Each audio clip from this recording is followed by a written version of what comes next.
আমাদের শত্রুর সাথেও আমরা ইনসাফ চাই। যে ছাত্রলীগ সরাসরি গণহত্যা করে নাই, গুম করে নাই, হত্যা করে নাই, ধর্ষণ করে নাই, তার বিরুদ্ধেও মিথ্যা মামলা দেওয়া যাবে না, এটা আমরা হাজারবার বলেছি।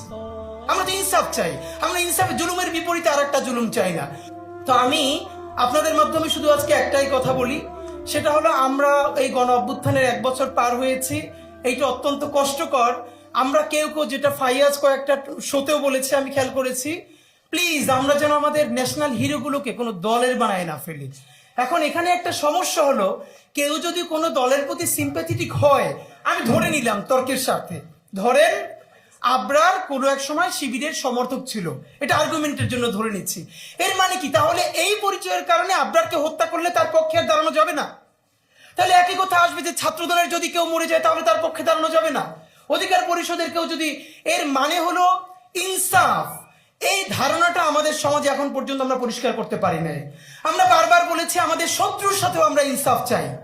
যে ছাত্রলীগ সরাসরি গণহত্যা করে নাই, গুম করে নাই, হত্যা করে নাই, ধর্ষণ করে নাই, তার বিরুদ্ধেও মিথ্যা মামলা দেওয়া যাবে না, এটা আমরা হাজারবার বলেছি। আমরা তো ইনসাফ চাই, আমরা ইনসাফ জুলুমের বিপরীতে আর একটা জুলুম চাই না। সুতরাং এইখানে বরং আজকে যেটা ভালো হতো, এই ডাকসুর জন্যটা তো এটা অত্যন্ত সম্মানজনক যে তারা এই প্রোগ্রামটা আয়োজন করেছে। আমি বরং দেখতে চাই ছাত্রদল এর থেকেও বড় একটা প্রোগ্রাম আমাদের শহীদ আবরার ফায়াজকে নিয়ে করুক, আবরারকে নিয়ে করুক।